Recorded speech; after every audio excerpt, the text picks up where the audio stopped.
Nyakorom gojong dakika skadho 30 kod achiel tok sadek mar okinyi sud machiegni mondo wago mbaka e chenro mano mar mbaka oromo. Kawuono en chieng' tarik 2 nyakorom gojong dwe mar 7 higa mar 2025. Manyiso ni wasechako tiyo gi budget mano mar rekomenda mar higa mar 2025 26 budget ma bende nochako tiyo nyakorom gojong odiochieng' manyoro mane ni chieng' tich ariyo. Odiochieng' ma kawuono nyakorom gojong thor wach ma bende wadwaro twak e chenro mar mbaka oromo otenore kod hikomenda manyien mano mar higa mar 2025-26 ma bende biro bedo ka rume kinde thuolo mar higa achiel mabiro mano chop kanyo chieng' tarik 30 mano mar dwe mar 6 mar higa mabiro. Koro geno mari kaka japiny nang'o to gin lokruok mage ma bende wageno neno e hikomenda mano ma higa ne. Nyakorom gojong okinyi makawuono mane thor wach montiere godo mana ka pile apenji geno mari kaka japiny nang'o ahinya nyaka luore kod chal mano mar uchumi nengo mwandu mag gik moko nyakorom gojong GDP e kind mamoko nyaka chenro mago mag sirikal nyalo paro hikomenda mano rumo nwantiere gi chenro mopogore opogore mago mag sirikal moriwo Hustler Fund gi mamoko. Okinyi makawuono antiere gi yawuot luo ariyo ma gin jolony weche mag uchumi achak kanyo gi Zacky CPA Zacky Masiro ma bende jolony weche mag uchumi harokini machiegni. Erokamano Sharon. Chiona. Achie makare harokini machiegni. Bende antiere ka gi CPA Odera imbele harokini machiegni. Erokamano Sharon akaw thuolo mar moso jo Kanyanam te ni yawre uru kendo machiegni uru e chenro. Erokamano ahinya. Geno maru kaka jolony weche mag uchumi kachako kod Zacky Masiro nwachako hikomenda odiochieng' mano chieng' tarik 1 odiochieng' manyoro. Geno mari en mane? Sharon, erokamano. Geno to nitie. Inyisa ni nitiere ng'ikruok matin e microphone kata kamano we achaka nena gi Derick Odera. Geno mari kaka japiny kaka jalony weche mag uchumi ahinya hikomenda manyien dibed bane. Sharon, erokamano kuom thuolo ma kawuono mwadwa puonjore wach uchumi mar Kenya ka ma higa mar 25 to gi 24 ma koro osechako tich ayanga. Uchumi mar Kenya mar higa ni to gi higa manyien idhi ger gi gimiluongo ni budget ma bende koro osebedo chik. Budget ma obedo chik ni iluonge ni sustainable bottom up economic transformation agenda, physical consolidation, to get investment in climate change adaptation and improvement of livelihoods. Focus mar budget no en gik mokadek. Achiel en economic transformation. Mar ariyo en physical consolidation. To mar adek en revenue collection. Geno mar japiny en economic transformation. Ninge manade lokore nade e uchumi to kaluwore gi budget ni to gi higa mwachakoni. Gima sirikal temo timo economic transformation no gin a number of nitiere tije mang'eny ma gidhi timo. Abro nuoyo gi fuono gi matin mondo jopiny owinji. Mokwongo sirikal otemo timo gimiluongo ni upholding microeconomic stability e budget ni. Microeconomic stability mar Kenya mar uchumi bedo influenced gi gik mokadek. Achiel en interest rate, mar ariyo en inflation to gi exchange rate. Interest rate ka iyudo ka bengi maduong' miluongo ni Central Bank of Kenya ochiwo rates ne commercial banks to lending institutions ma mondo ochiw hola ne jopiny to gi investors to gi business people. Rate moro hola moro miduoko rate maber mondo mi foster gimiluongo ni investment to get growth economy. Mano microeconomic stability. Mar ariyo ma sirikal otemo timo e budget ni en allocation midhiket ne gimiluongo ni infrastructure development. Infrastructure ka oting'o ndara, railways, waterways to gi gik makamago makonyo movement mar ji to gi goods. Iyudo ka koro sirikal temo mondo los nderi mang'eny, sirikal temo mondo railways olosi, sirikal temo mondo airports olosi, sirikal temo mondo weche manyalo kelo movement mar mwandu to giji from point 1 to point 2 otem losi koro serikal otemo keto maino gi ahinya. King'iyo budget ni pesa mang'eny oket e weche mag somo to oluwe mapiyo kabisa gi weche mag infrastructure. Emomiyo awacho ni infrastructure, acceleration of infrastructural development en agenda mara namba 2 e budget no. Mara adek nitiere investment ma government otemo timo agricultural sector to gi manufacturing to gi climate change. Magi sirikal temo timo mondo kel lokruok economic situation mar gigo. Wabro nuoge ko wabro bedo kwa luoge mar mondo mi wang'eny ni kwarom ga jwang matindo tin ng'eni gisani nya kwarom ga jwang sirikal kaluwore koda hiko menda mano mano chako huduche manyoro mano mar 2025 sirikal dhiro chenro mong'ere kaka beta mano bottom up economic transformation agenda mano mar neno ni onya thuolo mag tije wacho ni job creation thuolo mag tije oketi chiro uchumi mapachoka e kind mamoko. Katika mano Zacky karwaki ni machiegni. Ino geno mane ma japiny nego bed godo kopogore koda hiko menda mano rumo mar 2024-25. Sharon erokamano.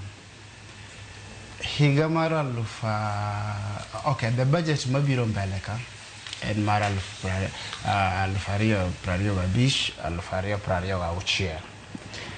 To king'iyo mos wang'iyare kaka nyolose. Kanyo chako ne wani studio ka kwa wacho gigo mabeyo mane waneno, maricho mane waneno. To Sharon, for the first time anyalo bet ka gone parliament erokamano. Nikech nye gidhi magiwinjo ywak japiny.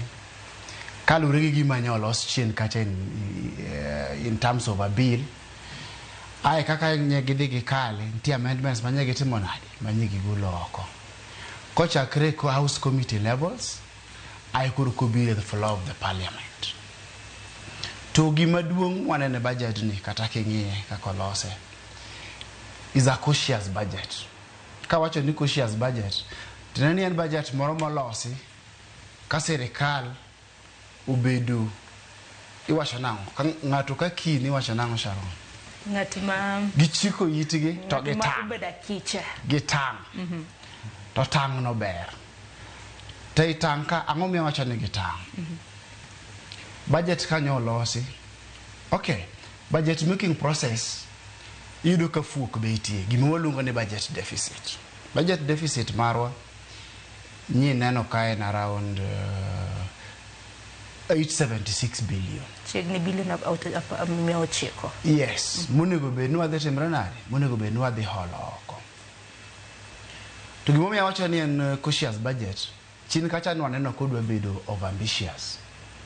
Kanya giwacho ni gin gidwa raise more than 30 billion extra. Kolure gi moko mosetimre nade compared to moko mosekalo. Ka gini nyodhi e parliament to nye giwacho ni gini kwa uwe 30 billion extra kwa bro timre nade okwa bro nyalo wa uwe 24 billion. Mani ngeni already wasechako accept wase yeni yuto marwa timre nade okbera ahinya gi kaka nyi wanene before yuto marwa ni piny tinene wasechako accept ni we must live within our means. Nyaka wadag e uwezo marwa okwanyal keto ni wadwa ng'awe malo to waonge ang'owa uwezo. Ere kaka mano important. Sama wasechako yie ni wadwa dak uwezo marwa tineni kata hola mato mach bende watimre nade watemo ng'iyo ni nyaka watimre nade nyaka wadwok piny.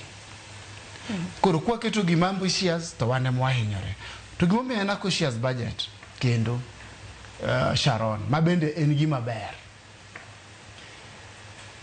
Chon budgets mokalogo nyineno ka ng'ama ndiki mayudo sara ene manyocha ne hime. Wawacho ni low hanging fruit ma sirikal ne timre nade nyosiko ringe. Kagi loso budget to giringe osachi ji. Kagi loso budget to giringe osachi ji. Mae nyineno kanya gitemo kata dwaro ni mondo tok higni adek ka higni adek to nego bed ni jatend migawo mar omenda be osachi ji to timre nade medo 10% moro kanyo mondo timruok nade ugola tamala par imedo tok higni adek ka tik higni adek nyod buro dagi. Mano miyo nya chako kawacho niya wang' ni amor gi od bura nikech nye gi winjo ywak japiny to nye gi ng'iye to gimomiyo koro manido ka sani budget ni otimo gimiluongo ni tax base expansion.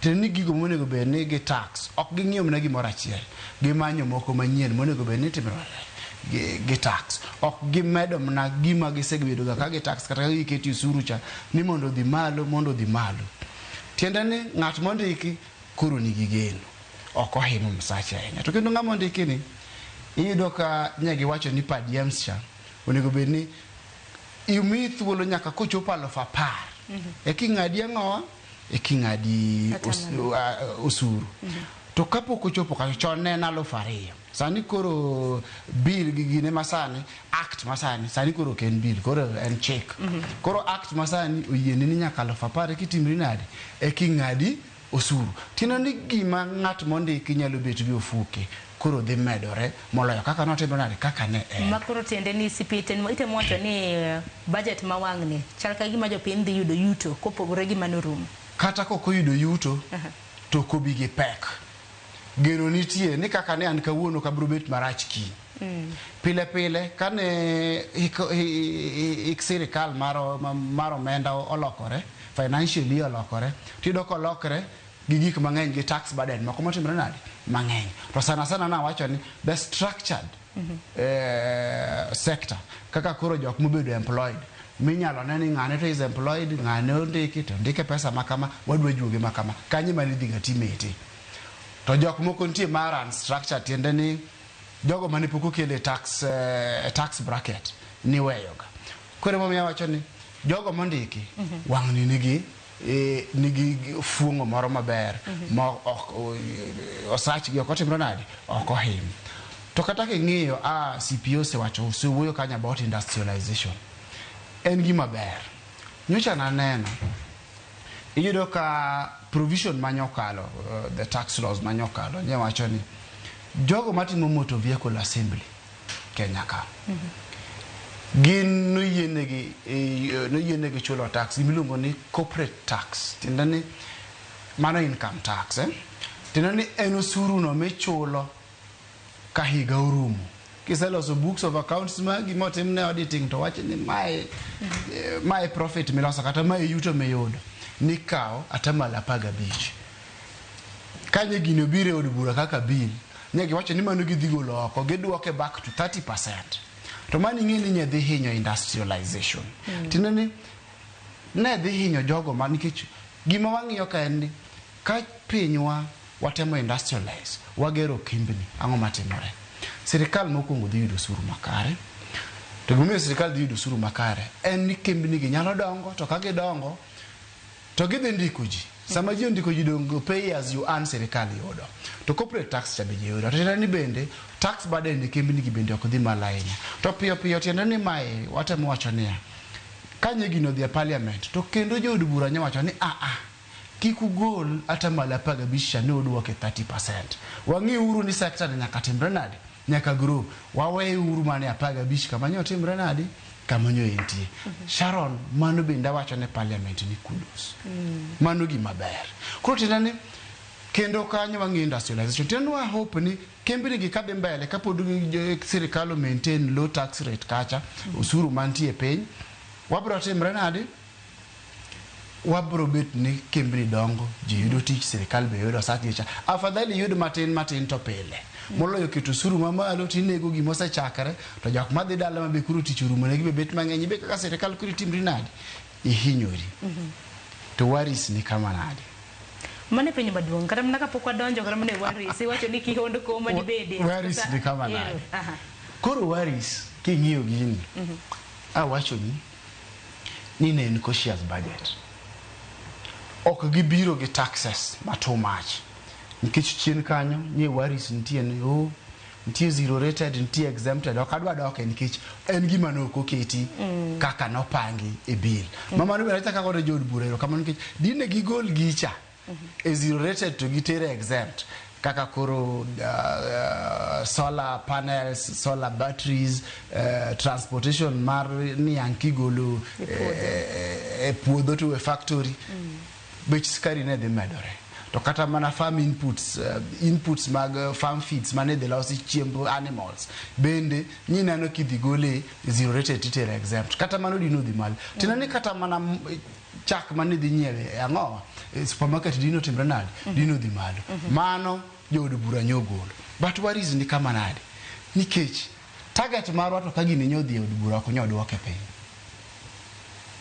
to kata target no kodwok piny pesa ni dhi wuok kama nade kikoro wang'ia ni target kodwok piny measures moko manyidwa yudogo pesa ni bende jood bura nyong'ado oko makoro wan celebrate ka to kara pesa ni wuok kama nade. What is en ni in as much as nang'iye earlier ni borrowing nyalo dok piny achaka duwa ng'iye ni ka measures moket sani okoromo pod wanyalo dok malo wanyalo dhi timre nade wanyalo nakadho siling trillion 11 masani ma wantiere mar hola nikech gope nitie masani gope nitie mabe nyaka watimre nade nyaka wamedi to ka yore mwaketo piny mwadwa collect go taxes kaka manager treasury suggest to nyoto timro nade ng'eny gi jood bura nyogolo tiende ni samoro measures mwaketo ok dhi timre nade ok dhi romo to ponono ni ok oromo to wadhi kanye wadhi holo Sharon ere kama wari nitie hola ok miwa nono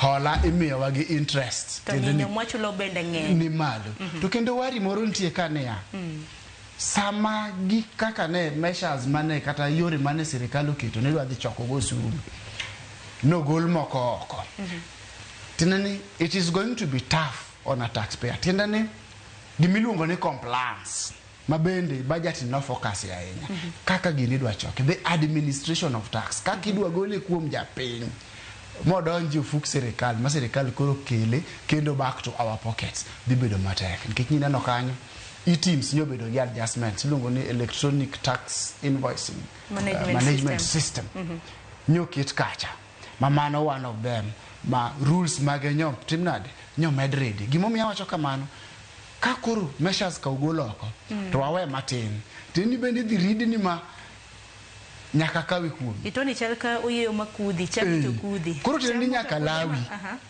idhi lawi kabisa japiny sama wuoyo about japiny awuoyo kuom ng'at matimo hala awuoyo kuom ng'at madhi nyiepo ng'ano mondik nyaka luwi kabisa kata ng'ano mondiko ji nyaka luwi kabisa makadi ng'ado pei mar jotich to pok itero ne sirikal ng'eni sirikal dhi lawi kabisa en barua mokinyi godhiambo simu mokinyi godhiambo mago gik manyaka u expect ni dhi timre nade dhi timore. Ero kama na nyawe wawinja na ma Eric nyalo medo Eric Odera mage me nyalo medo kotende koda geno mabende jopiny nek beni gene financial year manyien. Okay, ero kama na Sharon gimadwa medo mokwongo en environment ma sirikal oloso ne investment to business for business growth. Ase wacho mokwongo ne mar budget ni is mondo o create gimiluongo ni stability economy. Koro stability no dhi miyo investors a lot of confidence economy kendo it bro medo invite kata attract investment. Mar ariyo sirikal ne allocate 474 billion ne county development mar devolved units mag gwenge ber nikech ka gwenge omi pesa to ginyalo timo projects ginyalo timo programs gi makare aneno ka sirikal oktemo keto pesa koro the shareable revenue no kopo ne nyalo dhi counties in time kaka sani naneno ka jatend migao mar omenda otemo golo pes te manjo nitiere e sirikal mamalo kendo miyogi amano nyalo kelo geno maber kuom county government. Gimadwa nyiso jopiny maber kabisa en ni wacho ni budget ni kata economic situation ma wantiere ni masane ni to giga mokadho nigi aims adek. Wasetemo wacho kaka economic transformation dhi timore to nitiere gimiluongo ni physical consolidation. Physical consolidation ni en temo ng'iyo kaka gope ma wan go dhi perform to get development, economic development marwa. Currently, borrowing level wise around 11 billion. Out of this 11, nitiere domestic, nitiere mwaboro locally to mwaboro externally. Budget ni aim marwa as economists and as advisors, and mondo wabed gia situation the fiscal deficit is narrowed or duoke pin to a range is about 55% plus or minus 55% plus or minus to GDP. Iking'iyo budget masani makoro bedo chik ni ne nitiere geno ni borrowing mane wadhi bedo go ne dhi dok piny. Adieri en ni gik ma hola mane wan go ne gin king'iyo pesa ma total budget en 4.3 trillion. Out of that 4.3 trillion, gik mane wadhi borrow mane wadhi holo en around 923.2 billion. Koro mano is about 4.8%. Okay? Yeah, mano is an improvement. Kendo mano chiwa a lot of confidence. Nikech a reduction from 5.1% mane nitiere last year. Mano kendo miyo jigeno. Mano miyo jigeno kendo kelo a lot of resilience economy. King'iyo budget, total revenue collection, budget oketo 4.3 trillion. Out of this 4.3, 3.4 emonjo be ni wuok kum revenue collection. 3.4. So out of that 3.4, 2.7 emonjo be ni wuok kum revenue, tiende ni kum taxes. Nitiere reforms madhi biro gi weche mag taxes. One of them en jok ma madhi kawo hola mar gero utegi oyienegi e budget ni gidhi yudo gimiluongo ni mortgage interest relief. Mano one of the reforms mantiere e budget ni. Mar ariyo, jok midhi chul gratuity bende wach ni mondo gibed exempted. Mano is also another thing. Reforms go chiwo a lot of confidence e budget ni. Koro king'iyo kum 2.7 taxes, 2.7 trillion taxes mawinjo be ninyo make up the 3.4. Around 0.7 trillion wuok kum levies. Levies gin gik midongo ni appropriation in aid and ordinary revenue. Appropriation in aid en pesa miyudo kum ministries, kidhi ka ministry moro tidwaro service moro to ichulo pesa. Gin gi expect mondo gi collect around 567 billion. Ordinary revenue bende expect to collect around 2,700. Koro ineno ka budget ni is balanced in our view. It is good kendo okele yo moro madhi konyo jopiny. To kiweyo the revenue side, ibire the expenditure, wawacho ni budget is total in 4.3. Out of the 4.3, yuakwa kabisa en expenditure. Nikech of the 4.3, 3.13 they are recurrent expenditure. Giba the capital expenditure is only 692 billion. Mano kama koro wanege yuak nikech if the reverse would be true, today one get a lot of development. Yeah, nikech kane one get 3.13 trillion, ye mane koro wadi the capital development. Today the economy would grow very fast. Machalo komenda makamagen mana mag chulo go pay. Recurrent expenditure, chulo ordinary operational expenses. Machalo salary, you know, gik moko mana michulo to run the economy. Okay? Machalo weche mag security, okay?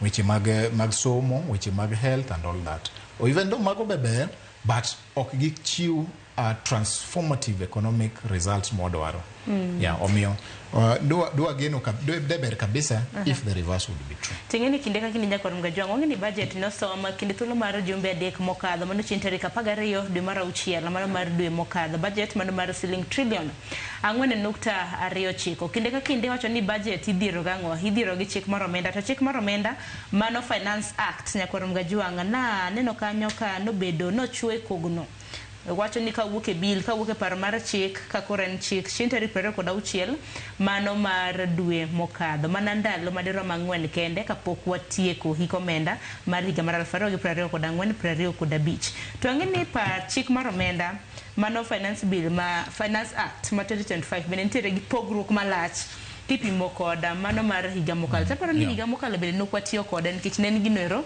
ma bende nothich oko. Dong Zacky, mana paro mnyalo medo kotenre kod mano kapok wako yweyo mano mar sang'wen.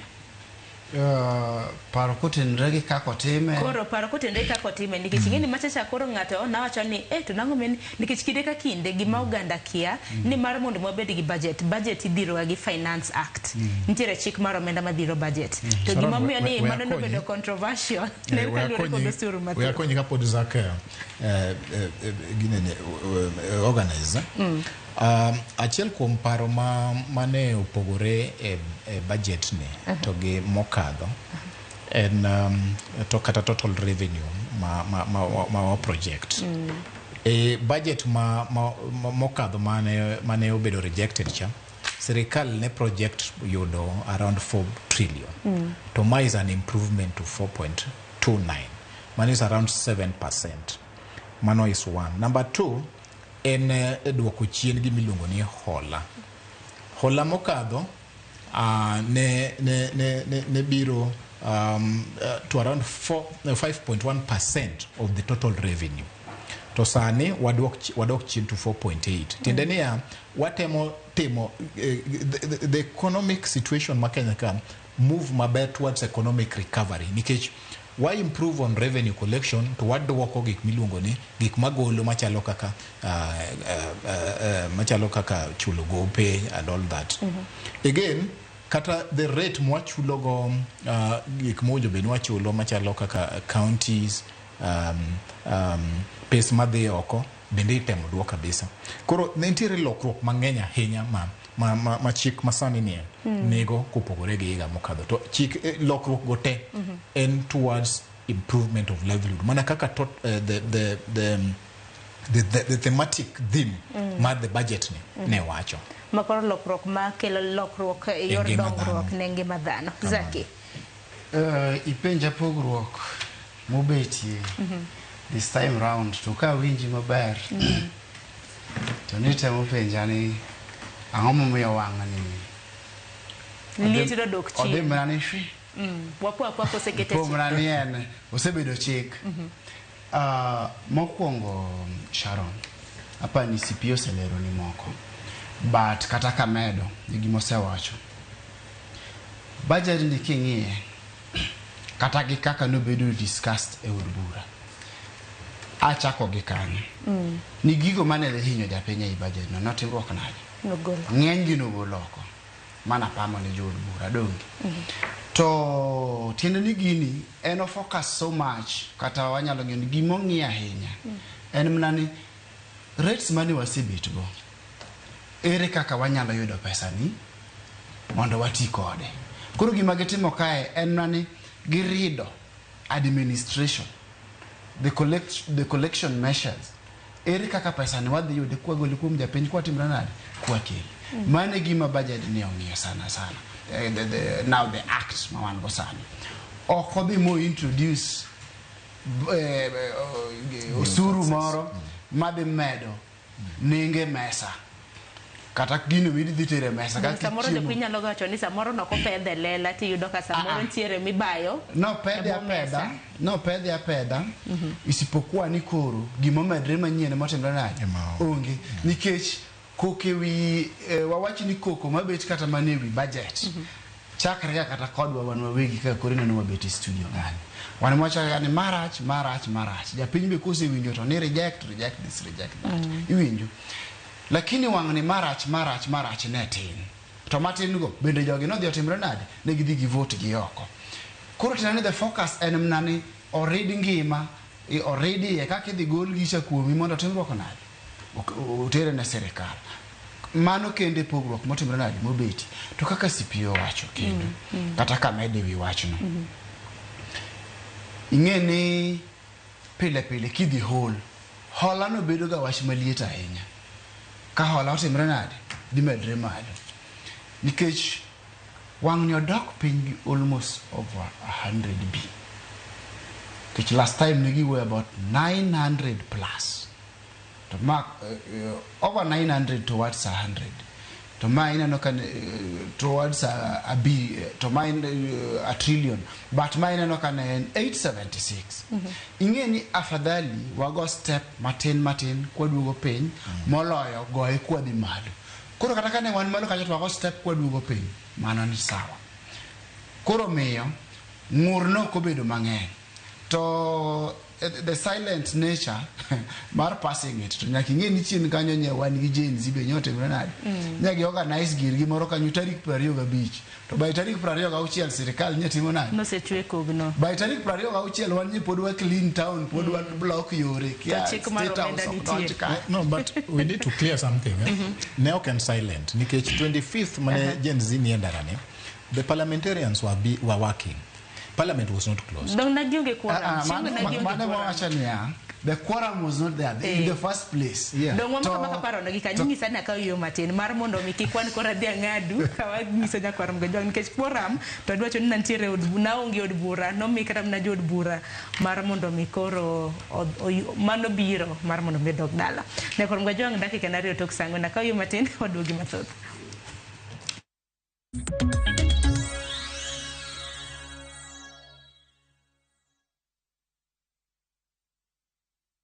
Explore Kenya, tembea na View Travel. Feel the sand between your toes on Mombasa, Diani, Malindi or Lamu's beaches. Embark on thrilling safaris in Masai Mara, Amboseli, Samburu or Tsavo. Enjoy Mount Kenya views in Nanyuki, the vibe of Eldoret, Kisumu or Nairobi. Marvel at the wildlife of Lake Naivasha, Nakuru or Elementaita. With View Travel, safari yako iko sorted, easy, affordable and unforgettable. Visit viewtravel.com, call or WhatsApp 0703-254-254. View Travel, dream, explore, discover. Ramogi. Regulation occurred through Gimilogin public participation. Beikori mar donjo matut e weche madongo e Uganda wa. Ribadi ma wuken TSN ng'eny seriously. I have to say this. Wanono weche siasa kod weche mamulongi majopiny. Sama gigo wagigo nyaka japur. Nikech japur ni obro puro kande ni otere kanye. Buch jopiny en kama wamiyo pek paro kachiel kod nonro maintiere godo. Wan gi chike mabeyo matayo gigi waduto te. Ok diam loch nya every time ka ng'ato dwaro to waloko chike. Nyinga Trevor Ombija jandingo panga jo nyakach dendo nombija taya nyakwer guoko cha pesa. Wanere kendo. Tich adek ka tich adek, sadek otieno, manera Mogi TV.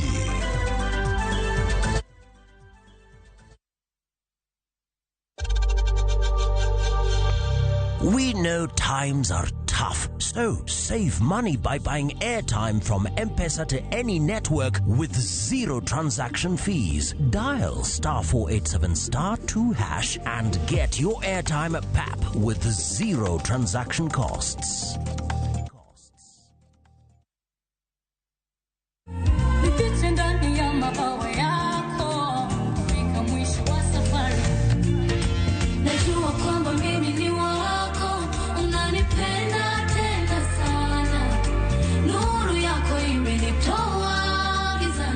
Naitwa Vestine, one of Vestine and Dorcas. Kupata wimbo huyu bonyeza *811*381#. Kumbuka, Skiza na Citizen ni nyumbani kwa wasanii wote.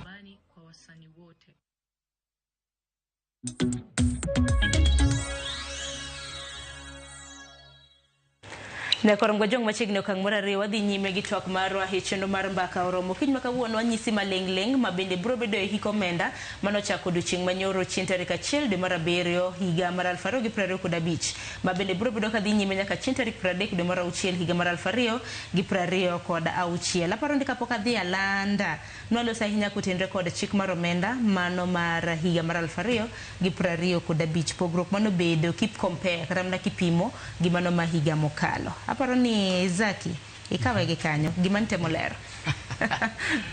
Koro nawacho pogruok moko no waseneno, like for example administrative changes kaka wadwa golo tax ni kuomi kodhi kuom sirikal waneno ni dhi timre nade dhi ridore, but pogruok en ni budget no okokelo pek mang'eny kendo koro kuom gigo ma kaka ibiro los mwandu mochope mesani okomedore. Koro tiene ni mane momiyo ling moro nitie kata kiwinjo kokale mae jatend piny okete koke mobedo chik ka ji kia. Nikech nitemo wacho ni ka kinde mana ji kore ne dhi rapar mar ng'anyo chieng' tarik 25 to chieng' tarik 26 wacho ni kiywe ndara to sama ywe ndara tiagas nyogore kacha yore moko dinu complain ni mondo the focus tiene ni gino wa jopiny ne ng'iyo sana nyen weche motudore kod ng'anyo to we will nitie budget, we will nitie od bura ose discuss to sirikal onego bene timenadi kete koke. Koro mago to weche nyokikore to kata ka nyokikore ok ni nyopowa kode kata ni nyokale to kale ka in gima rach nikech nye pachwa ni kama chielo to kwa pot wapo kose kal gima rach budget ni ok rach ober.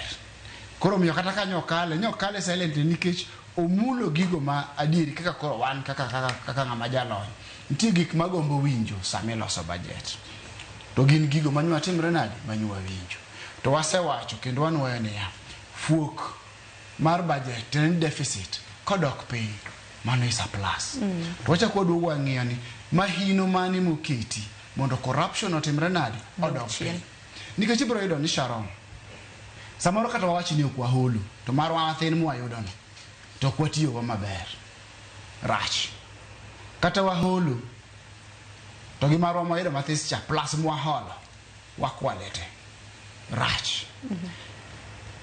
sirikal kiwinjo kineno kata gima jatend migawo mar omenda nyotimo ti kata gima iluongo ni E2E or e-procurement chendane watemo timo gima iluongo ni wagolo gima iluongo ni bottlenecks pek ma dibede peledo ni kitimo procurement to en abit manyuoda iwacho ni ngani wagolo oko but authority is system based. It applies systematically, things are approved systematically, and only challenge to debate podi ni there is no perfect system in the entire world.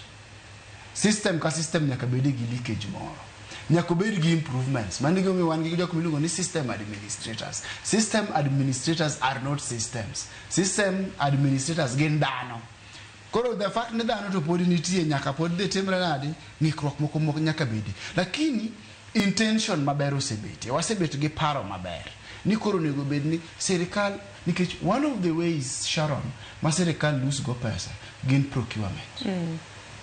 Iwinjo procurement tena ni kaka gi nyiewo mwandu margi magi loso go chenro magi kata magi riembo go chenro magi kanyo yudo ni kaka lambni sirikal nonego bed ni nyiewe kata siling 100 ng'ato keto ni kalambni en 200 kalama achiel kata kalama achiel maseneno kata mna wheelbarrow waseneno kata wheelbarrow kinde machon ka wheelbarrow gima wanyiewo siling 3,000 dala bwana chanuke to nigi ka pesa 100 gi wi iwinjo to ni wheelbarrow 100 onego beni yudo wheelbarrow dikani almost wheelbarrow pradek kombe waseneno kwa machiel kinyiewo nengo mamalo e kinde mamoko siaya iwinjo koro gik mosebet to mae gima mbade nyowacho niya watemo mondo koro nikech samitimo procurement there are few things meng'eyo competitive price gini inidwa miyo wago gi pesa di to Sharon adwa miyo wago gi pesa di to CPA adwa miyo wago gi pesa di ka Sharon adwa miyo wago gi 100 CPA adwa miyo wago gi 120 to anadwa chiwe gi siling 99 to quality is not compromised ani monego be natimra nani ani me atenda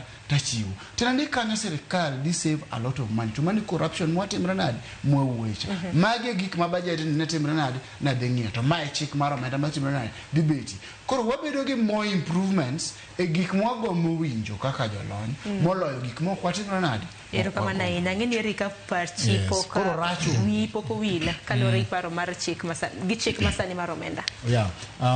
Apart from e-procurement mo wachon nitiere kendo to other reforms awuoyo kuom tax reforms nitiere reforms ariyo kendo ma chik ni okelo Mokwongo iluongo ni budget based accounting. Zero based budgeting. Yeah. So zero based budgeting is good because everything must be budgeted. Onge gimoro mitimo ma is not budgeted. Okay? The second one iluongo ni accrual accounting. Accrual accounting ni government no chako time nyoro 1st of July. Initially government ne timo cash based accounting. To cash based accounting ni emiyudo ka ng'ato dhi to wacho ni no ngiewe komo wacho no ngiew at 1 million. Igeni mano it is not recognized as well as a debt. Yeah. You know, Ukite kacha ni cash nyose. Cash nyose dhi use mi go kanyo. Koro mane pogrok ma budget ma wang ni dibedo godo. Koro ma obiro ni nzira nono. Koro ini dwaro. Koro you have to budget, number one. Number two, you have to provide for it as an accountant. Nyaki provide for it. Okay, do some provide me. He provide a price model ma is known in the market. Makataka koro ngama approve this your budget.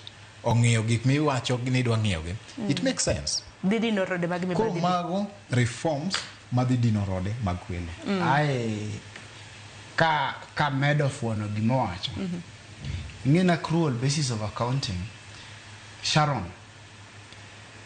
ki penjo kata Office of the Auditor General, Sani, what is our public debt level right now? Hola ma Kenya nego. Ginadi. Gik miwacho ni 11 trillion en a projection. But verification to pokotimo ng'eni en adi exactly. Nyalo bedo no ng'eny ne kanyo, nyalo bedo no tin ne kanyo. Tin ne kanyo nyalo bedo kama. Ni otin nikech jok moko no supply hewa to gin gibiro ne gidwa timre nade? Gidwa no chulgi. Moko bende no kubedo recorded properly nikech of the cash basis of accounting. Nikech ni kelo poko chuli to kocha tiwacho ni pesa no setimre nade? No sedi. Tindeni debts are not recorded accurately. The accrual basis of accounting they konyo recognize debts as they are. And dealing with them ko chulgi to be nizo no chulgi and the reduction binyiso wanyaka age mar debt. Sinani gini contract mari gi sirikal chalo nade nikech ka supply sirikal ni wacho ni dhi chula after 30 days credit terms. Credit terms ntie credit limit and credit amount. Ni wacho na nyalo supply how long kapok ichula? 90 days, 120 days or 30 days. Terms go. Kora accrual basis of accounting dhi nyiso wan okay. Wan gi gowi maromo kama.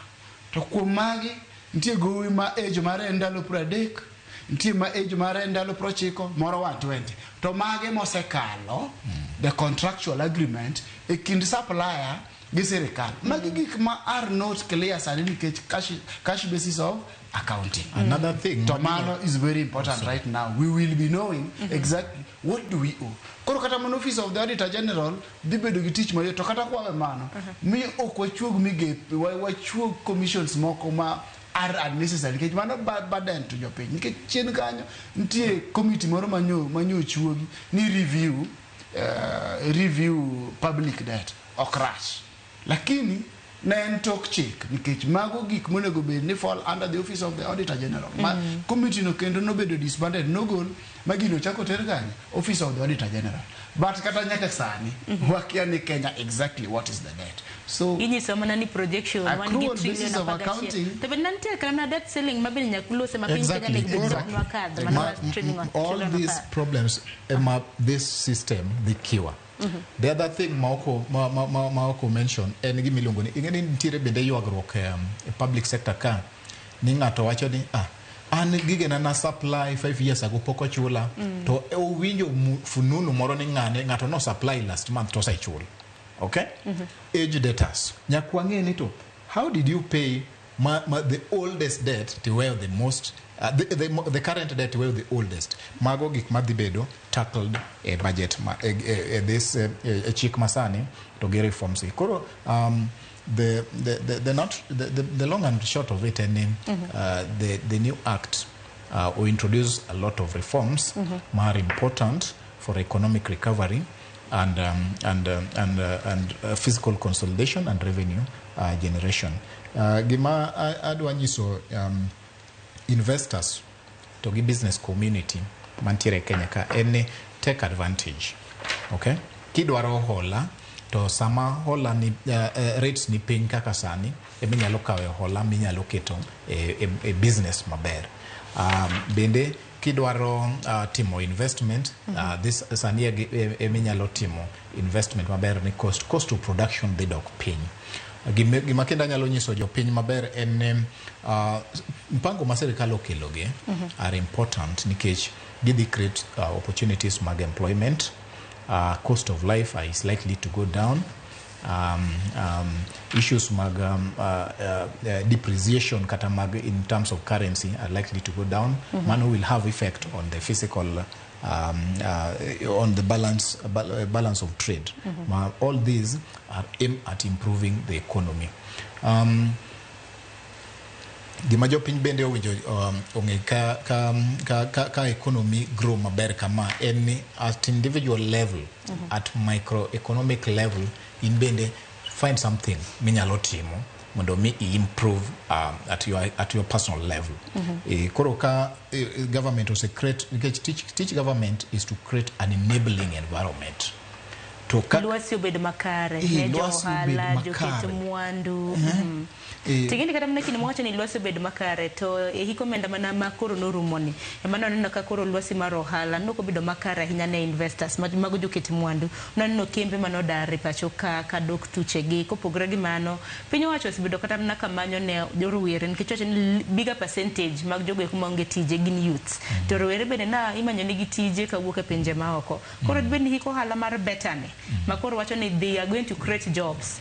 Jobs go dibedo created Kenya ka koso pod mana mapod hibi mana mani. Okay, waduoki kama.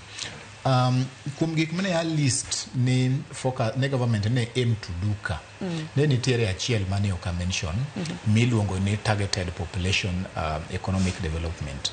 What that means is the government need specific programs to target specific population. Specific population in youths, women and people with disability. Apchel kum program go emineno ka jalup jatend piny ne ditimo Mombasa Galole whatever. Okay, gi specific population to kendo gitemo mondo gimegi konyruok mondo gitim. Mar ariyo kuom gi en gimiluongo ni safety net, provision of safety nets to the vulnerable, to the old and all that. Magite are aimed at cushioning the most vulnerable economy. Mondo megin bende improve themselves. To gimatimore en ni gimomiyo ji kata investors nyalo ringo mawuok e economy kaka mnotimore the past years. Gin a number of factors. One of them en ka the tax environment is not conducive. To mane mwatemo wacho ni e budget masani onge gimora mora onge tax manyien, bende onge rates momedi. Mano tiende ni tax rates obedo maintained to kendo onge any new tax mobedo introduced.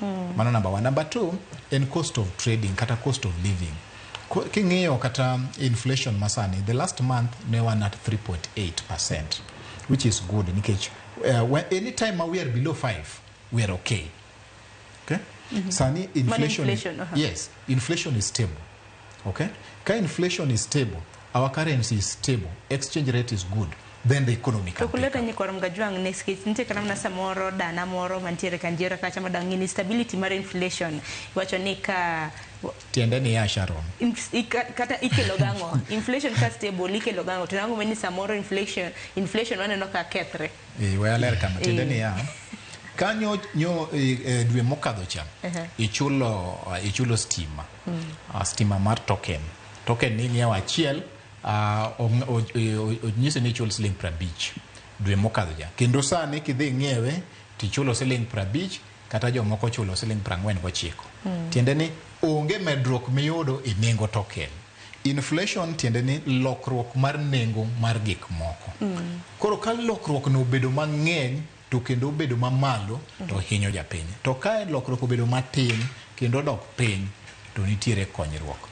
Koro king'iyo gik machalo kaka electricity kerosene, energy, lokruok mar nengo gi osebedo ka ni piny kendo osebedo mana ka dok piny. To nyaka sani nyakoro ngajwang' kaparo ni dul mar EPRA mano dul mochung' weche mag teko pacho ka chien tarik 14 mano mar dwe ka dwe gi jaloko nengo mago mag mudha. Ng'eni buore Nairobi ka wanyiewo nengo mar lita achiel marok mano mar petrol nengo mar Sh174.63, mafuta mar taya buore ka wanyewe nengo mar Sh148.9 ka diesel onye nengo mar Sh164.86. Ng'eni kinde mag corona paro ni wanyewe kata mne bwo Sh100 bende nengo maka magi brodok chien nikech ni uchumi bende king'iyo kaka chal saboro bende itayo kata mna gi nengo mag mudhi. Zacky Sharon, maybe wachake gi chien matin.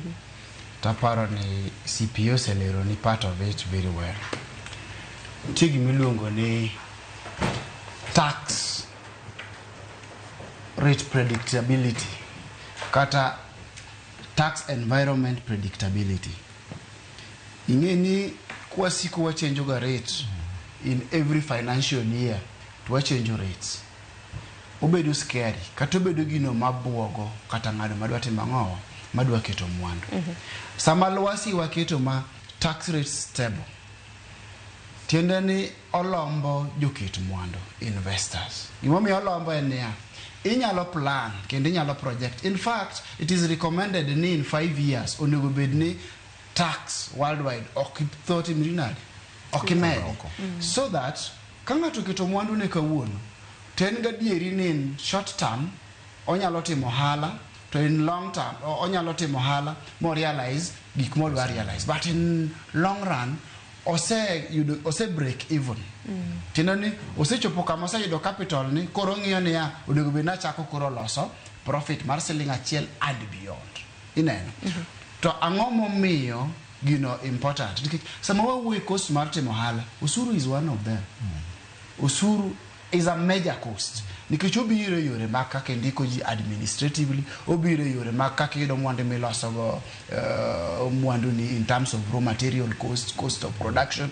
Koro yudo ni kalwasi obedo stable. Tende kwa wacho ni kawuono kwa change gima chalo kama okwaloko gima chalo kama okwaloko gima chalo kama joket mwandu elombo gi nikech gibende koro ging'eni cost margi can be predetermined. Tig molungo ni financial forecasting or cash flow projection.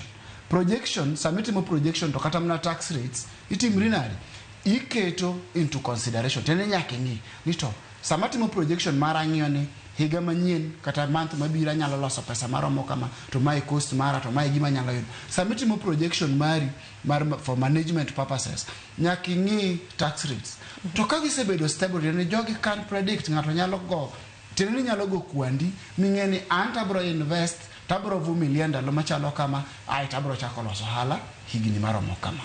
Mano ber. Koro gisani gimotimre ni is a good news to anybody mane dwa biro keto mwandu kani Kenya ka. Koro mano be kena chaka duka pa mano jood bu. Nikech kanyo ging'iyo ni Kenya nyaka bed marketed. Nikech aneno ka jatend piny go trips mang'eny kabe oko. To trips gi moko gin dhi lombo joka mondo gi otim nade oket mwandu. Onyalo bedo controversial kata onyalo bedo ni en gima ok ber niya jatend piny dhi lombo joka mondo bi to ka wanto watimo chike moko matimre nade monyiso ni kikubi ulbedru kanyo. Koro sani gima jatend piny timo gi gima watimo in terms of internal administration watimre nade waketo gi koro girain tiende ne gichalore. Jatend piny sero joka mondo bi to bende tax rate marwa waketo environment is very stable wabe watimo gi nade wagiso ni biuru we are ready for you. That is good. Ti penja wach mafuta ni mafuta bende waneno kodhi bet piny kosema no ko gimi penja nikech mafuta bende wacho ni it's one of the driving factors mago mag uchumi nikech ngato kinyise ni hiko menda manyien wachako en odwa winjo ni nengo sukari olor, nengo mogo lor, mafuta olor nikech mafuta bende matayo chenro mopogore opogore. Koro sama wawuoyo about uchumi nitie external factors ma ok wanyal timre nade wan waonge control ok wanyal geng'o kata ok wanyal timre nade zero. Iluongo ni geopolitical factors. Sani king'iyo mos Israel nyakore gi jomage ka gi jo Iran. Iran mano chuny mafuta. Kata wan be as Kenya we import from Iran. Sama dao dhi mbele. Tikata gimo luongo ni channels of distribution. Tinani mafuta nikigole Iran mondo chop Kenya. Okalo kanye gi kanye mondo timre nadi ochop Kenya. To samo kalo kanye to kalo kanye. Wang'iyo safety. Sami winjo ni airspace makama obedo closed, corridors from this country to this country obedo closed, ang'o matimre. Tinani kata mana transportation mar mafuta no mondo bi bedo matek. Tinani kata mana scarcity can be created. To laws kata kaka demand and supply timore, idoni sama supply ni piny to demand ni malo, ang'o matimre? Be di malo. Koro sama dao machalo kamagi nitie, to channels of distribution magwa bende are affected. Kagin affected, scarcity nyalo timre nadi? Nyalo biti. To ka scarcity osebedo ni gino ok yudre timanye. Kaka chien kanyo ne niga mane 2022 mane mafuta Lakini poden mana lweny mar Israel. Amacha ne jogi ne nong'anyo, the local distributors nong'anyo ni nitie pesa moro mane gibedo promise ni sirikal to ne pok ochulgi. Koro ne gihinyre cost wise. Koro ne giwacho ni kapok ochulgi to ok gitimre nade? Ok giom mafuta. To kata mane nitie bende koro ok timruok nade? Ok miwa to kimiwa timiwa bei motimre nade? Mamalo.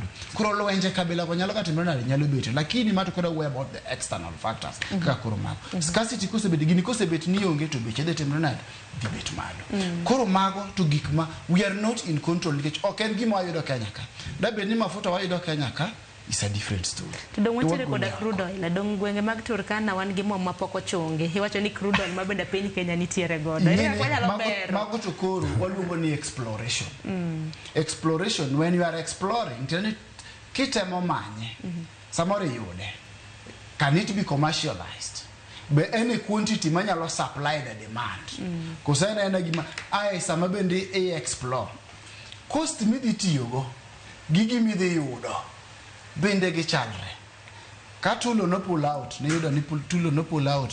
Iluongo ni ngamia 1, ngamia 2, those ones. One of the reasons nene ya cost magitiyo go exploration. Gigi magi fail ni gidhi yudo kata gigi magi yudo. Timre nadi? Cost ni malo to quantity otimre nadi?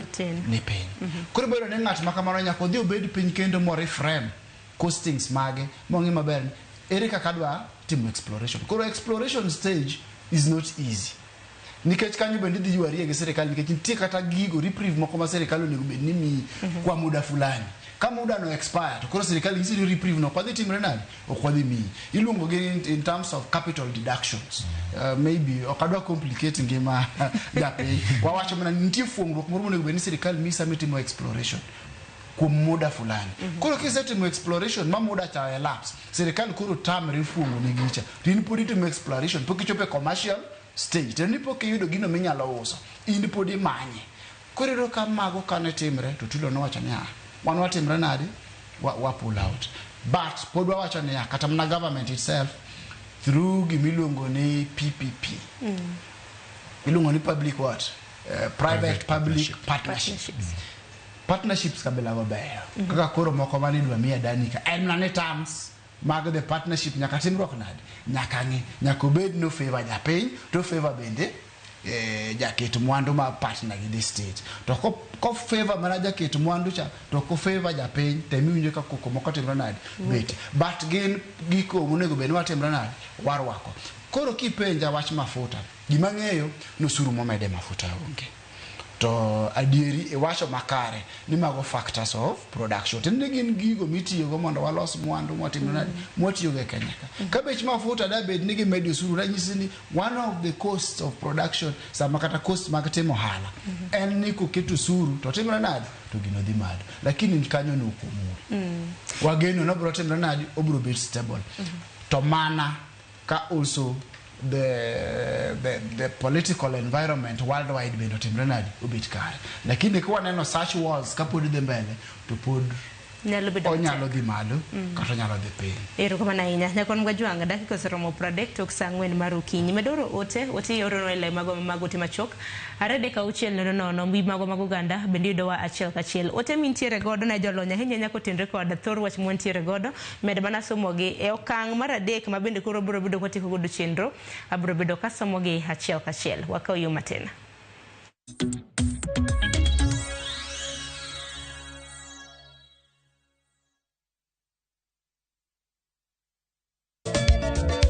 Machigni nyakoro Mgajwanga chenro mar ngoma owake. Wuok tich akelo ni mix bokwe. Kaito kichario. Reggae owake yani tunaongea na majar Rastafara. Alafu ticha dek nyakoro Mgajwanga akelo ni maana yani ngeni baka kiwasani. Ticha ngwena is kama nene yani kitambo zama za kale. Alafu Friday, si unajua tu Friday tunafanya namna hii nyakora Mgajwanga Friday ni sukuzo wake. Sapara kidaka paga beat nyaka sapaga rio kod an PDG Papa Vic yani ukipenda mzee kijana.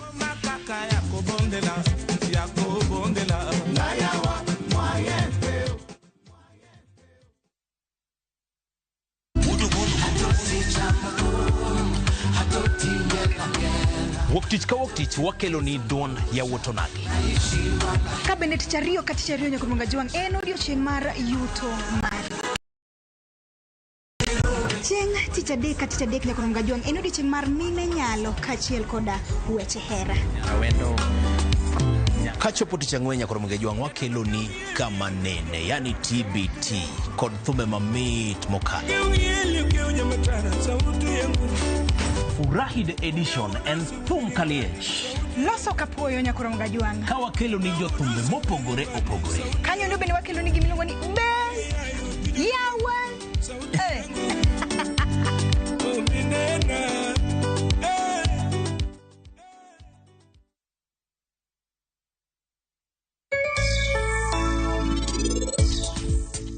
Cucumber en gima dwaro room temperature kata temperature ma be ok liet ahinya mar desert cha. To mano en gima wanyalo achieve ka wa regulate greenhouse. Odhi timo maber e greenhouse moloyo kipidhe oko.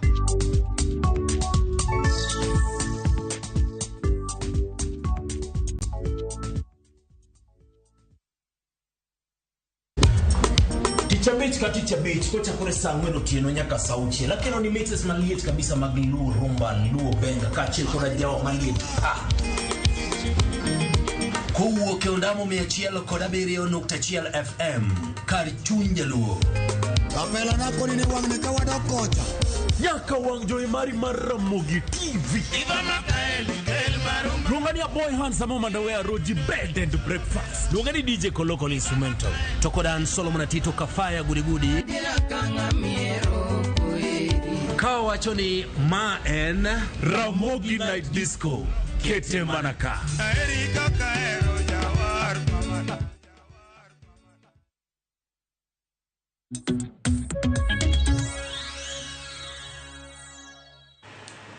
Nyakoro Mgajwanga wadhi nyime gi chenro mar mbaka oromo kinyi makawuono kama bendo kinyi makawuono oloso kotende kod hikomenda mano mar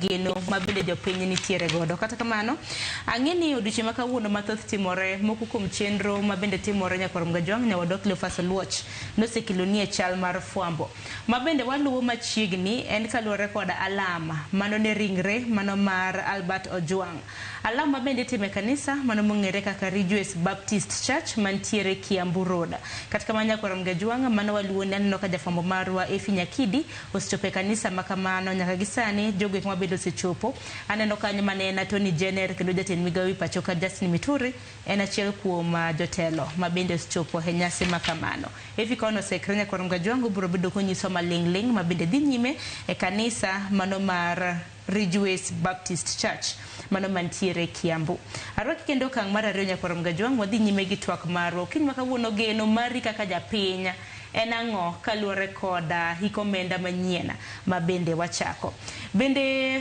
chieng' tarik 30 nyakorom Gajwang' mano mar dwe mar auchiel neno odiechieng' mogik mana nego bed ni chwalo file tax returns magi nyakorom Gajwang'. Aparo no yaw chieng' tarik 27 dwe mar 12 mar higa mokalo ema no oganda na chako file tax returns magagi.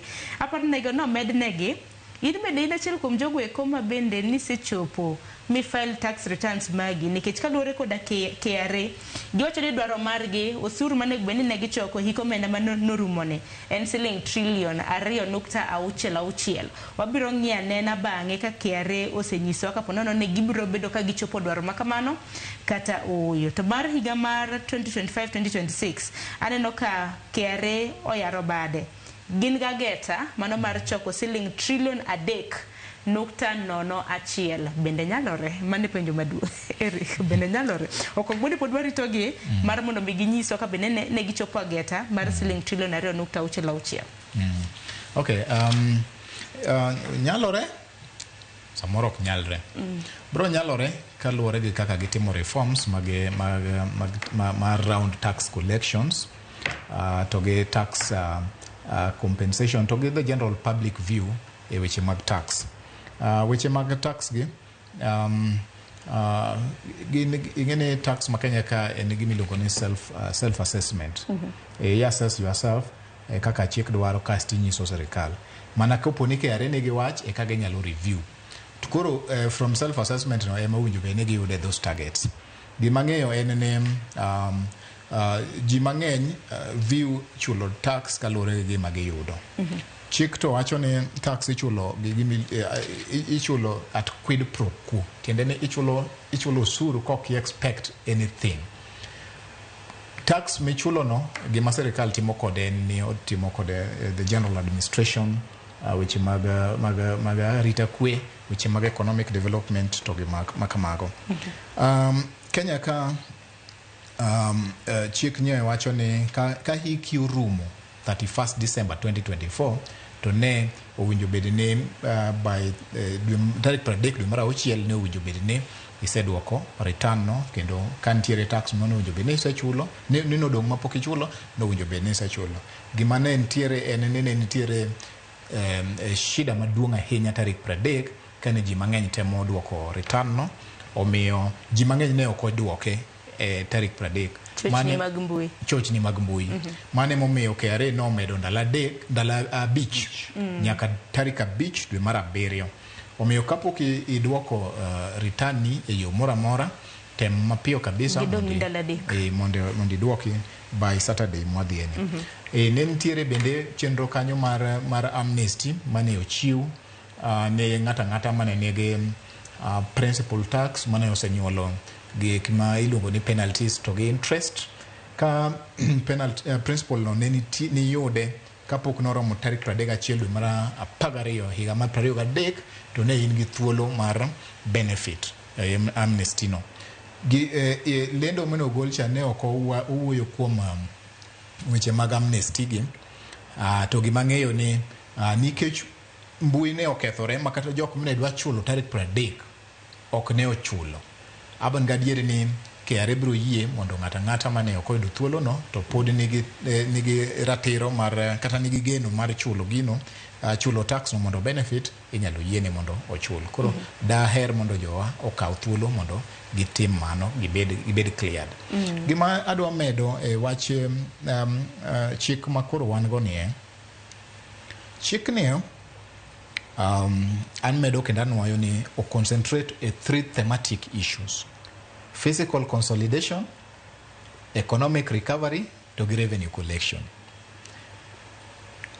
Economic tax revenue collection ka otingo nyaka gimiluongo ni giving Kenya a competitive edge. Walero maber kabisa ni tax kata weche mag osuru gi en achiel kuom joket mwandu ng'iyo. Kapok oketo mwandu e economy ni kata e Kenya ka to ng'iyo ni to ka biro maketo mwandu osuru mage mantie gin e rate mane to ere kaka inyalo bandhagi to an bende ere kaka nyalo benefit.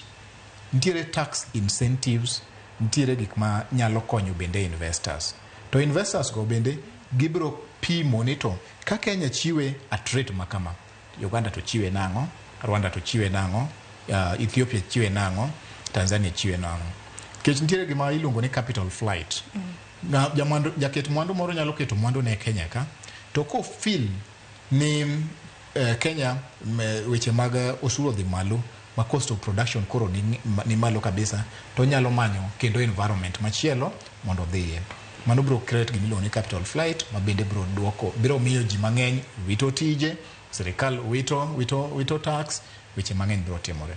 Koro chik mane mokel sani ni otemo address issues mag capital flight, otemo address issues mag investment attraction, to kendo otemo address gimiluongo ni competitiveness.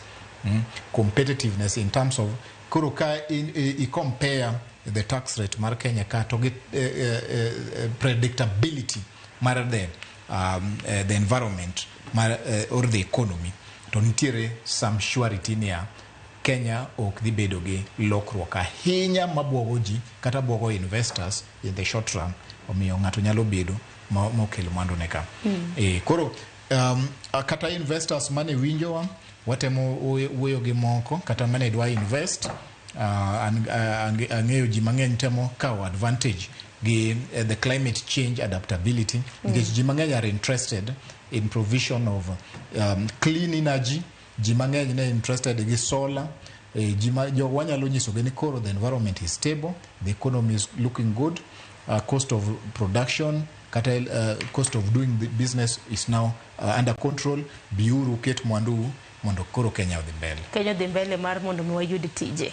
Lakini Zacky mane minyalo meda ahinya nyaka luwore koda dwaro mar choko osuru, nikech kinde ka kinde waneno ni KRA samoro ywago ga reyo, nitiere jok ma samoro ok choko osuru, jok ma samoro kata mana iwacho ni nitiere rode manego pok odine yo makare e choko mag osuru kae.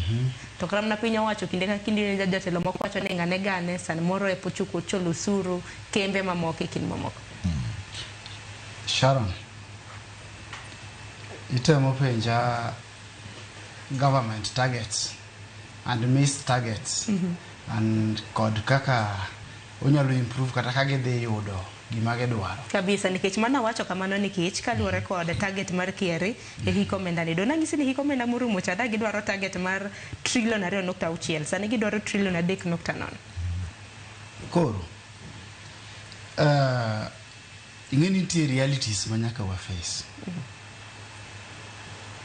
nikech gigo mang'eny, nikech nitie gimiluongo ni tax evasion. Okay, tax evasion ni en gima kore wacho ni ihepo chulo osuru e tok chik. Iwinjo? Tang'ano manyalo miyo taxpayer kata ng'ano ma jachulo osuru hep chulo osuru e tok chik. And one of the reasons momiyo KRA ok timre nade, ok chopo ga target margi. One, en kwa bedo kikatiki kizungu mahash, atiki wawachi ni kwa create bottlenecks. Kinani ya okiketo gini to be systemized properly. Tindani ikete ni ka nigi problem, tabiro Sharon as the tax officer, to Sharon kende makuru create na more problems. Teni kuro imeda wish bar anone ube na chulo suru, tabiro iri tawacha ni angi tabu machalo kama kaka taxpayer. Tingeni ngano munigo be ni choko gini on behalf of government and Kenya Revenue Authority. Gine mamigi tekono. Kuro nego be ni kagi treat taxpayers kaka negi treat before. Tiendane ya ni taxpayer beda dui mar KRA. One is wrong. KRA, when we talk about improvements at Kenya Revenue Authority, customer service must improve. Tinani bende wanyalo bet piny muwa winjire. Mana kaka dhi dukumi indi ti homba ni jatelo idwaro mato pesa ni okoromo, lakini moro nitie kama ber mabendo timre nade oromo pesa ni anyalo miyi gini. To acha ni to mano ka oro karadwa kana ko tu winjru ne nyako kaw pesa nicha makata kotin to nyako mi alternative to pesa nicha nyako kaw motimre nadi odongo Zacky daro mar mondo mi maka paro no matin gi kanyo adaro mar mondo mi adhi achiel kachiel nyaka kanisa nyakorongo jongo mungere kaka Rejoice Baptist Church mantiere Kiambu Road okiny maka wuona lam makende mitimo ne ringre mano mar Albert Ojwang nyakorongo jongo aparo mane mwadhi achiel kachiel wawinya naka nyasi maka mano dhi mbele. I welcome each and every one of us. We also thank God for Ridgeway Baptist, the leadership of Ridgeway Baptist, for giving us this opportunity to have this service held here. I also take this opportunity to speak words of comfort to the family, that the Lord may see you through this difficult time. As we started the service, that the Lord is our shepherd, we are praying that He may continue to shepherd you all through the entire process until we come to the end of this, because He's the Alpha and the Omega and He knows everything. Without wasting any more time, I am here to bring to us the President of the Baptist Convention of Kenya, who is going to speak to us from here on. So I would like to ask all of us to stand as we bring the President to come and speak to us. Let's put up together.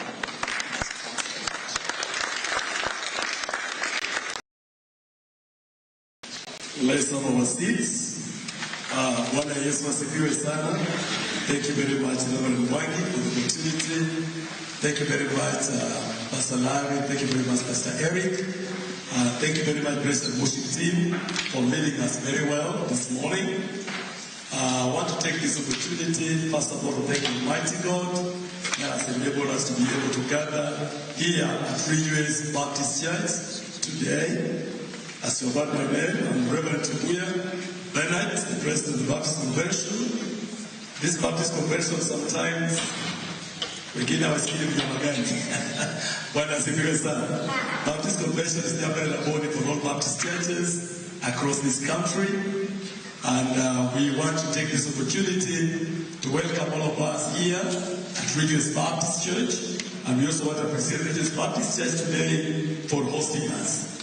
Before maybe I say some few things that I want to make the remarks, I want to bring some two people to say hello to us briefly, and I'll be able to say some few things that will guide us as we move on today.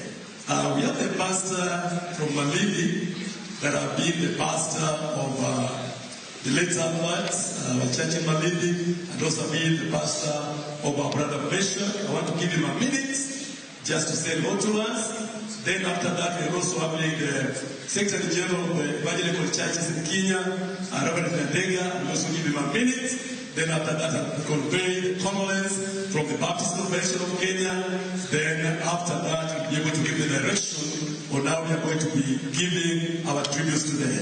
Karibu Pastor.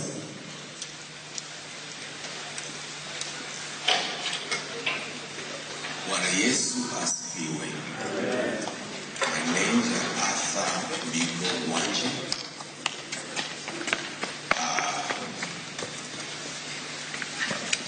Mesha Kopio amekuwa mshirika wangu, deacon wa kwangu wa nguvu, ambaye amenisaidia kusimamisha kanisa from 2016 tulipokuwa ordained by my brother Pastor Wanje, and from there he has been a very wonderful person in my life. Ameinua maisha yangu wakati nilipokuwa ninapata shida ya kuongoza hilo kanisa. Jua katika kanisa la Vishambani na wengi ni wa kabila moja, inakuwa ni vigumu kabisa kuwaongoza watu. Lakini nilipokuwa na huyu kutoka Nyanza, katika kundi langu amekuwa msaada mkubwa. Namshukuru, amelisimamisha kanisa na nimesikitika kuona kwamba Nyakoro mgajwa mwana nyasi madhi nyime alam ni ringre manomar Albert Ojwanga nyasi mabinde timbre kanisa mongere kaka Ridgeways Baptist Church mantiere he apaya manomaki amburo nyawadwa ifinya kidi nitiere lama kamano ejiwechi mago manyena mag migago hubro bedo kumio wa matuta hinya kotendre koda alam mabende itimone ringre Albert Ojwang motelo ne kopo mare mugik mano chieng' tich abich manomar jumane. Kopogore gi manya kwa Mgajuanga wadongi matine dakika bich mar mondo mwatik chendo mar mbako romo ukiny makawuono aparo ni watik chendo mar mbako romo gi wach mogik geno ma jopiny nego bed ni nitiere goda ng'eni mathoth wasetwake kotendre kod hikomenda manyien kaka chal nya kwa Mgajuanga hikomenda mabende jolony mantiere godo wacho ni kipimo gi mano kadho cha fuongruok dhi bedo kanene hikomenda makama. Achako di CPA Eric Odera gi wach ni mogik wach mani gombo medo gi mogik kwa tiko. Erokamano Sharon, kaka asefuano ne jopiny en ni chik mar omenda mar 25-24 nigi geno nikech ka in jaket mwandu e Kenya ka to anyalo mi assurance ni nitiere stability e microeconomic environment ma Kenya ka. Interest rate is stable, inflation is down, exchange rate is good, the shilling is stable. Nitiere investment mang'eny ma sirikal ugeno kendo seketo e agricultural sector, manufacturing sector, climate change. Nitiere investment ma sirikal uketo e weche mag somo, weche mag health, to gi weche mag social protection. Sirikal bende uketo pesa maber madhi e counties. Anyalo lombo jothurwa kata investors mondo gikaw opportunity ni mondo giket mwandu gi e Kenya ka. Cost mar electricity is going down, exchange rate is good, credit rates are okay, energy, weche mag gas, weche mag natural gas, kata gas ma mitiyogo e weche mag kembni ni piny, jothuro kaw advantage mondo giket mwandu gi.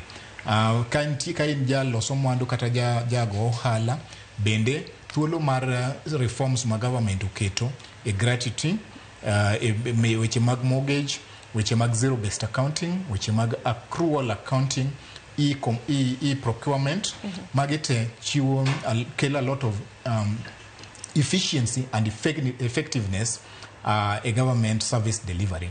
Omiyo piny ber jothurwa bedrum na mos ka urum na ohala ketrum no kanda uket mwandu mondo weche mang'eny odhi maber kamano. An mano e assurance manyalo. Wacho ni geno nitiere. Imedo pidho gi geno. Koko nya Zacky wach mogik watieko. Amparo ne wach mogik to chal ma CPA bende osewacho mana kaka en. Environment bro bet maber. Nyalo bet maber. I'm cautious. Gik moko kolokore. Gik moko lokore nikech wacho ni gigi are not cast on stone. Ok gin gigo mondiki wikidi. Gin gigo ma ochiw ingene budget en gima flexible. Onyalo ga change anytime. Chik be en gima flexible.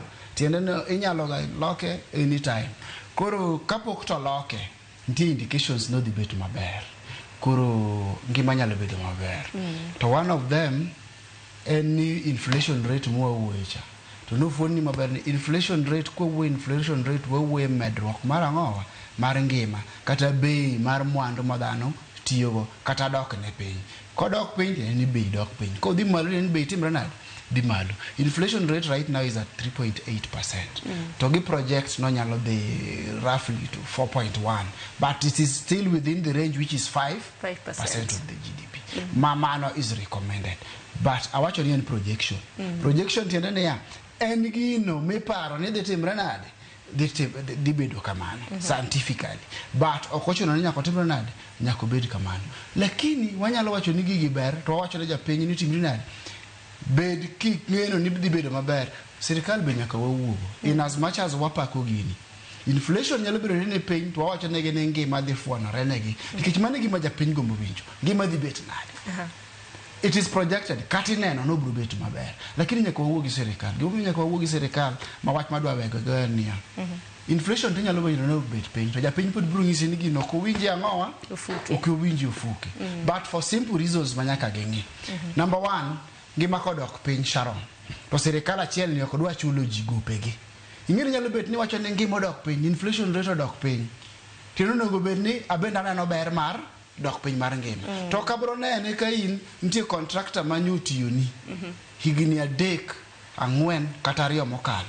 Pok ichule, contractor ni nigi jotich, contractor ni nigi jok ma depend kuomi, contractor ni nigi skunde ma depend kuomi, obiro chulo school fees kama chielo. Kok ichule, ere kaka in ngima odok piny, odwa enjoy mit ngima no nadi. Kionge kode, you cannot spend it if you don't have it, if you don't receive it. Tiena ni kionge kode ka sirikal ok ochuli, ka sirikal wacho ni ngima odok piny, to gin ema pur gin gi pes jopiny, nyaka gitim piyo piyo mondo pes jopiny ma gin go mosetimo kodgi ohala gime jopiny. Kagitimo kamano, tema kuro wacho ni there is circulation of money in the economy. Tena ni pesa kuro ringo. To pesa kaka ringo, mara mingi nyaka wuok kuom sirikal kobiro ir japiny, kamano to dok ir sirikal to duogo. Mano eka kuro uchumi timre nade, dongore be kaka wawache cha. To kiwacho ni inflation odok piny, ti project madhi dok piny, to ito pod in gi pes japiny. Sirikal nyaka review public debt. To nyaka utimru nade, nyaka uchul jopiny. Aye jopiny dhi winjo ber all these mathematics mwawacho kaigi. Ka onge to ok biro timore. Mar ariyo, mwawacho ni gini ber. To waneno ni employment lwasi ber, to kit mwandu nyalo biro, employment dhi bete. No setimruok nade. Sirikal noseketo mahine somo to nyisi maber ni 28% of the budgeted amount they ang'owa dhi somo. Water nyithindo school, TVETs nyo yudo pesa mang'eny. Kik ibed gi nyathi dala kacha ni nyo yudo D, nyo yudo E, nyo timre nade. Tere school so that sama wacho ni sirikal bende onego bed ni create employment. Kata jaketo mwandu cha, ok obiro to nyiso ni walk in, wuothuru udhi donjo karombe madonjo yawo. Ibiro penji ni to ero into koro wase create employment. Pepa mane ma in go. Sirikal osemiyi jingo mar dhi yudo papers go nikech TVETs ose invest a lot of money education. Di so mondo ka jogi biro to kuri bende in gi paper minyalo timri nade, inyalo to nikech unemployment be is another thing. Kata ka ngima odok piny to unemployment rate ne piny rach to bed employable di school. Ta inyanya sekta mar somo no bende mano migi pok malach, mano mar budget, mano menda mar higani, mano siling bilion 702.7 kilwe kanyogi sekta mano mar arita, mano misling bilion 464.9. Kwa luso kuto record sekta mar arita nyaka Oronga Juang. Kinde mabende wacho ni lokruok mane mabende biro bedo kanene hiko menda ma higa nano ka jolweny bende nosema migago, nosema gi lunch margi. Nyaka Oronga Juang ngeni jolweny osebedi kitedo ne gimiyo gi chiemo manono. Sani o introduce ne gi chenro mongere kaka pay as you eat system. Ebe kacha ichulo mendo mondi. Mago kurale physical discipline mwauwecha. Ok to chuno ni nyaka giyudi nikech kata jomoko ok yudi. Erokamano ahinya. Samo mayowa koro mamoko nyaka Oronga Juang gi chenro mabende piny owacho biro bedo ka biro godo hiko menda mar higane bende biro bedo kwaluwo achiel kachiel. Erokamano ahinya CPA Derick Odera, CPA Zacky Masiro kuom biro twako kiny ma kawuono. Oyawo it jopiny ugolo doke itgi. Nyaka Oronga Juang dakika 2 kapok oromo saa 5 mar onyango. We atieke gi kanyo helo jowetewa mabende nwatayo godo chenro makama. Chakre saa 12 mar okinyi nantiere ka gi Cleophas Oloch gi Joyce Oduor gi an bende kora loro ikideny mar mbako romo. Akwayi ni mar mondo mi ibed godo chieng' makare. Nyinga Sharon Ong'aw. Oritru masane.